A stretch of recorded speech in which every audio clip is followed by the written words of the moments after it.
What to do with Gabe Arnold? You got this guy, you have this rule, and Gabe Arnold is there. He's available.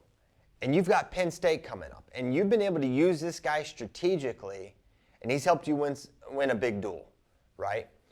And so the question is with Gabe Arnold, Iowa versus Penn State duel, is where do you use him if you use him? And I'm continuing to reach the same conclusion I reached before the Iowa State duel happened. I said, no, not 174 for Gabe. Use him against Feldkamp at 184. And I'm not tooting my own horn. It's not that. It was a pretty obvious idea, and it worked. Even though the Gabe's a 74-pounder, he has a style that can go up and beat someone like Will Feldkamp. I think similarly for this duel, it makes sense to use him at 184. You look at one, you have a 74-pounder, you have Patrick Kennedy, you have someone that's beaten Edmund Ruth this year, that's trying to find a way to get back to NCAAs at a different weight and get on the podium for the first time.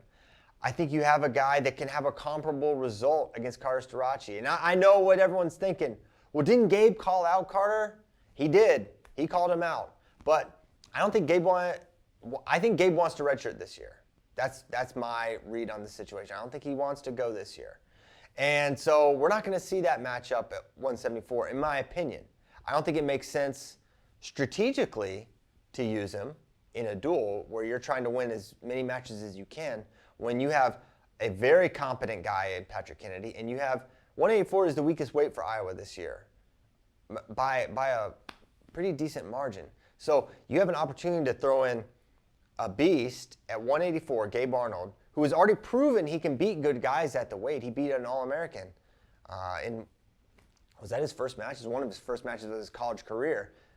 And so you take that information, and I think that's where you go with it. I think that's the best place to deploy Gabe Arnold. Now, I know that's not satisfying to maybe Penn State fans, Iowa fans that want to see, how would it play out with Carter Starocci? And you watch Carter Starocci versus Rocco Welsh, and I'll talk about the matchup because regardless of if it happens or not, it is interesting. Because a year ago, he said, Gabe Arnold tweeted that he wasn't impressed with Carter Starocci. He put it out there, right? And then he had a little something to say after Carter's match against Rocco Welsh. He deleted it. He deleted the tweet, but he put it out there.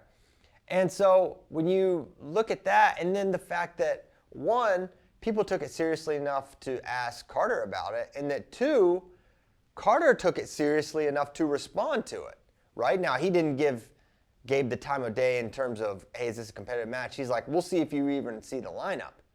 Well, Gabe's not going to see the lineup for Iowa this year, not as in a starting capacity at Big Tens. In my opinion, I don't think he wants to wrestle varsity this year. I think he wants to go next year, and they'll kick down the Kennedy situation at least one more season. But I want to see the match. And back to Rocco Welsh, you think about Gabe Arnold, Rocco Welsh. If I told you, hey, these guys are wrestling on Saturday, you'd be like, that's a tight match. That's a close match. And I think that's what we would see if Gabe wrestled Carter. I think it'd be a close match. I think Gabe has proven he's really hard to score on. He is so hard to take down. His position is so good. He's so fast. He's going to be really tough to take down for anyone, including someone as great as Carter Starocci. Ultimately, there's no scenario I would pick anyone but Carter to win that match. But I'm only bringing it up to say, if you can be competitive with Carter Starocci, that is an accolade. That is notable. It is notable that Rocco Welsh was able to hold him to a 3-1 decision. And it's notable that I think Gabe Arnold could probably perform similarly. But I don't think he can win the match. And can he beat Bernie Truax? I think using the Ryder-Rogotsky match as any sort of data point for how Gabe Arnold's going to fare is sort of pointless because you could not have two wrestlers that approach the sport more differently than Ryder-Rogotsky and Gabe Arnold. Gabe is all about, great position, limiting his opponent's opportunities, quick strike. He's not going to volume attack. He's not looking to put you on your back. He's looking to score takedowns and not get taken down. And that's how he's going to win a lot of matches for the Iowa Hawkeyes. He's really tough to take down. He fires his attacks, and he's an efficient finisher. Ryder-Rogotsky just wants to mix it up the whole time, and eventually he thinks, hey, maybe I can pin him. And that's what happened against against Bernie Truax. But for Gabe Arnold, I don't think that's really an option. He's just got to straight up win the takedown battle against Bernie.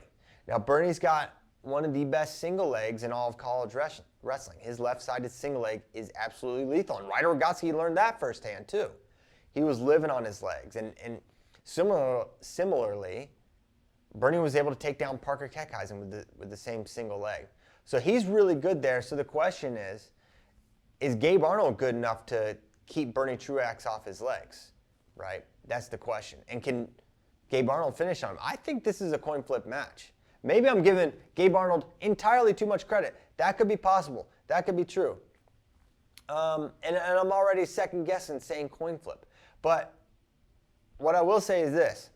I think if they do wrestle, and if Gabe's available, and that's a question, I'm just putting that out there, if he's available, I think this is a match that in the third period, Gabe's within a takedown. That's what I mean. So for that fact alone, I think it makes sense to use Gabe Arnold. He has 2 dates he can use and preserve his red shirt. So you could use him here, and you could use him against Oklahoma State. So that means Bernie Truax, Dustin Plott. That's been my prediction for a while, when we will see Gabe again and again. That's what I think. And I think for Iowa, there's only a few opportunities to get the win. I think you look at 184, you're like, we got a guy, he's really good, he's got a date, I think we should use him. Now Bernie, on the other hand, he's looking to get back on the right track. He's had a solid season so far, but maybe taking some lumps that have surprised us. Certainly last week was a shock.